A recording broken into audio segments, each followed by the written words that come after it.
Hello Jamie, how are you going? Good, thank you. That's good. Thank you very much for coming along today and getting some information on your nutrition plan. And thank you also for all the information you've given me. So you've given me your an example of your current diet. So I've been able to work on that and I'll be able to give you some feedback on that. And then also you've brought in your training plan, which is great, so we can have a look at that and work from there. Yep. So your goal is the Shepparton Ironman, Half Ironman. half Ironman in November Yes, this year. Yeah. So what are the distances involved in that? That's a 1.9k swim, 90k bike ride, and a 21.1k run. Okay. You've done these before. Yes. Yeah. Yep. And you're aiming to beat a time. Yeah, 5 Yes. hours. I want to Okay. break 5 hours again. I've done it once, so I want to. And you want to do it again? That again. Okay, so well, hopefully with a bit of nutritional help, that's going to help get a bit more out of your training, and then also on the actual event day, give you that little bit extra so you can get over the line in under your 5 hours. Yep. Sounds great. Okay, so we've got your body weight is 72 kilos at the minute. Yeah. Yep. So 73. Yeah. 72 to 73, that's what you sort of are around. So for your sport, for the Ironman sport, we want to maintain a reasonably low body weight, obviously. You don't want to be carrying any extra weight. So we want to keep an eye on your body fat and your body mass. Currently your BMI is 22.7, which is pretty much in the middle of the healthy range, which is good. So we don't want to go any higher, I don't think. Keep your range around that 72, 73 kilos. But in saying that, we've then got to make sure that you are eating enough so that you're getting all the nutrients you need for obviously long training sessions. Yes. Yeah. And then yep. of course on a race day, a big session there. So nutritionally, we're going to focus on your carbohydrate intake today and see if we can improve that for you.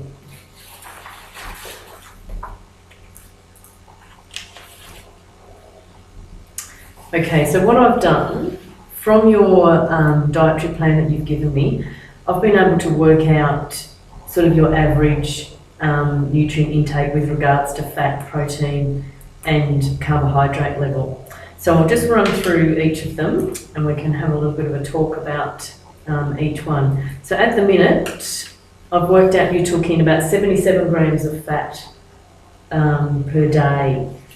So that in itself, 77 grams is not too bad.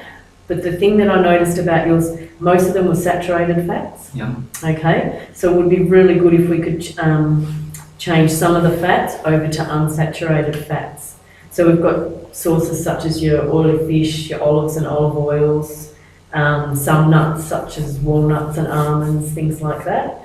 And some seeds if you're into those seed mix packs. Because I do have high cholesterol. Oh, do you? Yes. Yeah. Okay. So that's possibly a reason. It's also dietary. Not so dietary. It's hereditary. Yeah. So it's in the family, but obviously diet still plays a part of it. So yeah. It does too, yeah. But if it's hereditary, yeah, often it's limited to what you can do. But if we can work towards giving you some more fat options that are not the saturated fats.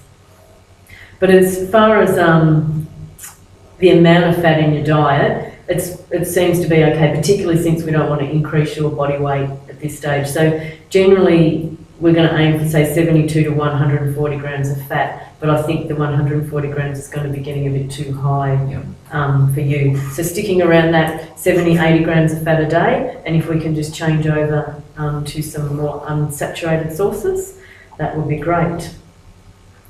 Your protein content, we had about 113 grams, which is pretty spot on, I think, for what we need. Around the 98 to 104 grams is good for you. So as far as protein goes, you're getting plenty there. Again, it was pretty much, it was grains and animal source, or proteins. So I think we don't have to play around with the protein level too much. Your carbohydrates, they were quite low. So I worked out about 285 grams of carbohydrates for the day. Ideally, with the amount of work that you're doing, we want to get that up to about 7 to 10 grams per kilo of your body weight. Okay, so that works out to about 500 to 700 grams of carbohydrate per day, spread over the day. And we'll talk a bit later about the timing of the meals and also the timing of your carbohydrate intake. So we can definitely make some improvements there, I think, which hopefully is going to pay off with more energy for training and better results there. Again, I mean, we're in the middle of winter, so your water intake, it didn't seem that high, 6 to 700 mils. Yeah, I didn't put all the water down, but yeah, well, it is low. It is low, yeah. I mean, there were teas and coffees in there as well, which I didn't include in that. I just included just your water. But yeah, obviously when you're doing more training and things, I'm guessing that you would definitely take more but water I in. know that is an area that I can get better at. With your water intake, and your hydration. Because we want to get that up to like 2 litres plus a day. And on your training days, possibly a bit more. And of course, when the weather warms up, it's going to increase again. So the other main thing about your plan there, you seem to eat 3 meals and you're very light on in the snacks. Okay, so that's going to be one way where we'll be able to introduce a few more carbohydrates, I think, is to adding more of a substantial snack in between your meals. Okay, so we've been through the unsaturated fats and what our aims are going to be. So in saying that, I think we can make some improvements by the timing and really focusing on a pre-training meal or snack. It depends what you want to refer to it as. When would you do your big runs? Generally of a morning. Okay. So that would be sort of after breakfast. Because ideally your pre-training meal would be good to have 2 to 3 hours prior to that exercise, which I'm guessing is going to be a challenge. When you train in the morning, it's going to be, Okay, so if we can bring it back to that sort of 2 hour bracket, somewhere there, and then we can add some to those, add a bit more to that pre-training meal. So as far as your pre-training meal goes, with your fat level, I think that's not the focus of the meal, so we don't have to stress too much about that. You don't want to overload that meal with fat though. So there will be some depending on what you have. If you have a cereal-based one, obviously there's going to be the fats in the cereal, but the main focus is going to be carbohydrates. So in that meal, we want to aim to get 3 to 4 grams of carbohydrate per kilo of body weight. Okay, so we're going to aim for greater than 200 grams of carbohydrate in that meal in the 2 hours prior to your training. That may take some time to build up to, because if your body's not used to it, if you're not used to running or going out on your runs and your rides with a good meal behind you, then we're going to have to introduce it gradually, which we'll have time to do because the event's not till November, so we can play around with it a bit. Again, your water intake is going to be important, particularly as the weather's going to warm up. So 200 to 300 ml each hour before your training. So in that 2 hours prior to going off on your training run, we really need you to be looking at 600 mils or so of water before you go. And again, as I said before, ideally 2 to 3 hours before, but we might have to come back because you're going to train in the morning to that 2 hours. Which is general because it's generally not till, like say, I don't head off until 9 o'clock. Okay. Which I'm generally up at sort of 7:30 anyway, so it's only sort of maybe another half hour early that I'll need to get up. So you can fit that in. Yeah. Generally, with that pre-training meal, we will include some of the more complex carbohydrates, so your grains and cereals, and if you're using breads, if you can use a multigrain, something like that, for your toast or whatever you're going to choose to eat. And I'll give you some ideas of what you can include and how much to get that 200 grams of carbohydrate. If you're running late and you're going to eat closer and closer to your training run, make the carbohydrates a bit more simple. So it might be smoothies, so they're easier to digest and they'll release the sugars and into the bloodstream a lot quicker. Yeah. So again, your smoothies and your sports drinks and possibly the gels could come into play there if you're going to run behind, excuse me, and you don't get that 2 hour of the bracket, so your body can digest the more complex carbohydrates. All right, so that's the pre-training meal. So I'll put together some amounts and some ideas for pre-training meals that you could have, and then you can play around with those and see how you go. For post-training meals, we need to, once you finish your big training run, we need to get some more nutrients back into your body, get another energy source, because you are going to have to recover quite quickly, so that then the next day you're going to front up for another training session. I mean, it may not be another long session, but you're still going to have to front up and do a swim, a ride or a run, or whatever the case may be. Yep. So it's important after your event to fuel yourself again. So again, the focus of that post-training meal is not going to be the fat. We will include some protein, it's not, but the main focus is going to be carbohydrates again. Ideally, you want to eat something within the first 30 minutes if you can. Start getting some more fuel into your body post your training run. So protein in that meal, we want to probably include around 20 grams of protein in that. And some of your, the bars, I notice you've used Shots energy bars. Some of those, I didn't check those actually, but some will have protein and some won't. So they could be a quick source of carbohydrates with your protein in those bars. Carbohydrates are going to be the important thing. So within the 30 minutes, if we can, we want to get about 1 to 1.5 grams per kilo of body weight. So that for you is going to be about 110 grams or so within 30 minutes. Often, again, you might go to your sports drinks or smoothies because they're going to be easy. You're probably going to want to drink anyway, something in liquid form after you've worked out. The other thing, post-training, will be your hydration. So in general, you don't weigh yourself before and after your runs or your long sessions? No. Because ideally you want to replace at 150% of your body weight. So if you lose 1 kilo on your training run, then you're going to have to replace 1.5 litres of water. Okay, and obviously you're not going to be able to just drink that down straight afterwards.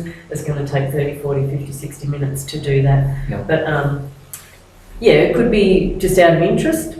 Just hop on the scales before you go, and then when you come home, hop back on the scales and just see how much fluid you are actually losing on your runs. And then that's going to help you in your event as well, because you'll know how much water you've been or how much sweat you've been sweating, and it'll give you an idea of how much you need to take on.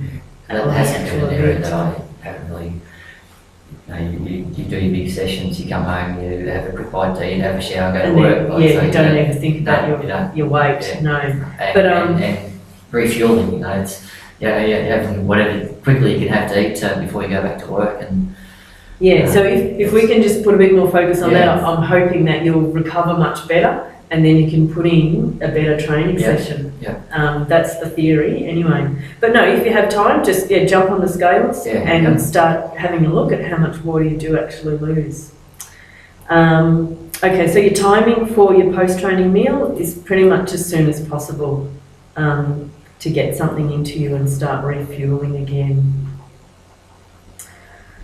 All right, so during the event or during your training sessions, because obviously you want to practice, I guess, all these before the event so that your body knows what you're going to have. So it's no point eating nothing on your training runs and then on the event trying to shovel in all this food and drink, and of course your stomach and things just won't handle it. So try and treat each long training run as if it's going to be your event and mimic what you think you might do nutritionally in that event.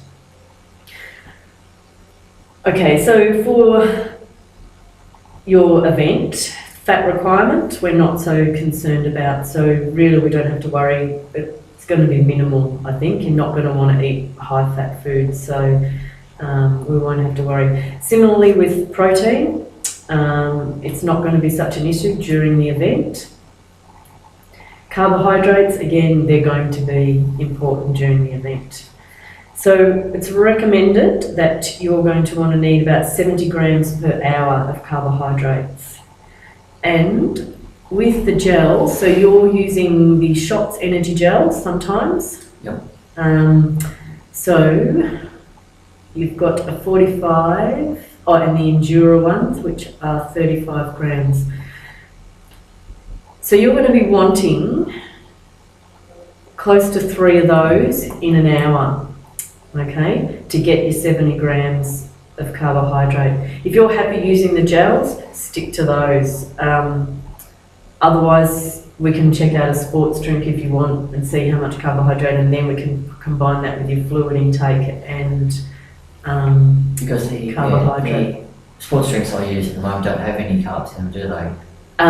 No, just the electrolytes. Yep. If you want to change that around and play with it, again, start playing with it now. But if you know this formula works for you, so you've got your electrolytes in your water and then your carbs in your gel, just stick with those. And what would aim to do whenever you're, going for your 2, 3, 4 hour sessions, aim to be taking about 3 gels per hour, or just under. You might do 5 gels in 2 hours, something like that. Yeah, it's almost like 2 gels and half an energy bar, isn't it? Like it's, yes, yeah. So when you're when you do your event, do you eat the bar? Yeah. So you're happy to eat? Generally in an event, and I've been told, when I did the first Ironman, it was every half hour a gel, and then every hour.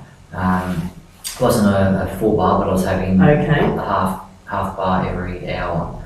So that would so that's going to be close to your 70 grams. 70 grams per hour. So I guess you just play around with it to whatever's comfortable for your stomach there. But your carbohydrates, when you're doing your training sessions, do you take them with you? I do. I don't stick to that every half hour. I generally do it every hour. So less, I'm training a bit less, but that's and that's just to get the body used to taking them, the stomach used to taking them. Yep. And then it was just sort of on need. But it's where possibly we're falling down and not getting the best out of the training sessions because energy's not there. Yep. So if you want to start on your training sessions, aiming for that mix and aiming for that 70 grams, and then you'll see whether you'll cope with that or not. I think you will. Just introduce them slowly, increase them. Okay, and that way we can get a bit more carbohydrate in during the actual event and your long training sessions. Okay, so the next thing obviously is important during the event is your hydration and water. So it's recommended 120 to 180 ml every 15 to 20 minutes. And you can have your water or add your electrolytes to it, which is going to replace your sodium as you're going, which will be fine. Obviously in hotter weather, and that's where possibly weighing yourself, starting to weigh yourself now is going to give you a better idea of how much liquid you're actually using or losing in your training runs. And leading up to November, where the weather warms up a little bit, we'll get a bit more information there. So we'll be able to adjust that volume to try and maintain that hydration level over the time. Okay, and obviously timing for your water and your carbohydrate spread over. So when you come out of the water from your swim, which is about 30 minutes? Yeah, 35 minutes. Yeah, so that's when you're going to have to start your taking in your water and taking your first gel, because you've already gone 30 minutes without any nutrition there. So if we can start to take them in, that would be good. Piece of fruit too could be a quick source of energy if you want to eat fruit on the way. Just depends what you like. All right, now the other thing with these big endurance events, sometimes people will carbohydrate load in the 24 hours prior to the event. So it is a lot of carbohydrate to take in if you want to give it a try. And again, you want to do this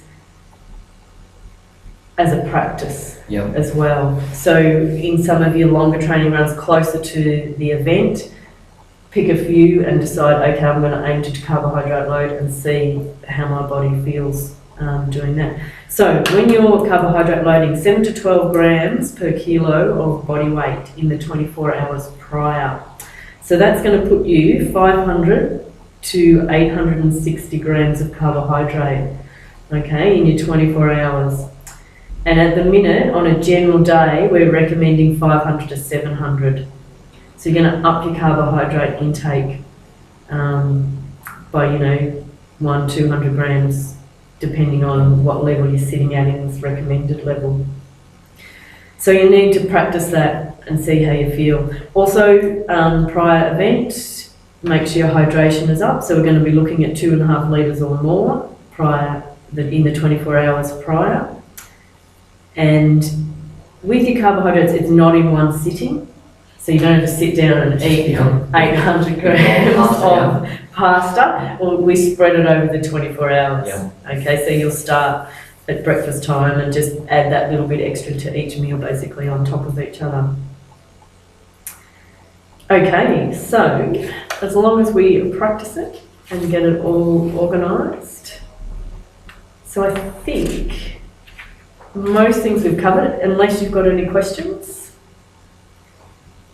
No, it's just now knowing the type of foods. That's right, so I'll put together some good options, because as you've stated, you don't, there's nothing you really object to eating. No. Yep, and you've got no allergies. So I'll work on putting a few ideas for you for meals. It's going to be that sort of, that morning meal, that 2-hour meal, ideas there for that session 2 hours later. Yeah. That's what I'm going to struggle with, because I used to get up, have Weet-Bix, and off you go. And off I go, Yeah. And what other foods should, can I... And that was, that's quite low, your morning... Yeah. I worked it all out here. There's not much carbohydrate in your morning meal. I'm not a big breakfast morning person, though. So that's where you're going to have to gradually... So don't just go out tomorrow and eat 5 Weet-Bix and then go on your run, because you'll probably feel horrible. So, you're going to have to maybe increase it slowly and change it there. Yes, there was a couple of Weet-Bix, and then there was one was just 2 slices of toast or something. And I'm thinking, gosh, you must be starving. But I haven't started really the main training program. But even when I have it, it's still very similar to that anyway. So well, that'll be good. You can hopefully start them off together and introduce the changes as we go. All right, so I'll put together some bits for you and have them ready for you, and hopefully you'll break the 5-hour mark. Yes. No problem. Yes. All right. Well, thank you very much. No worries. Thanks. Well done.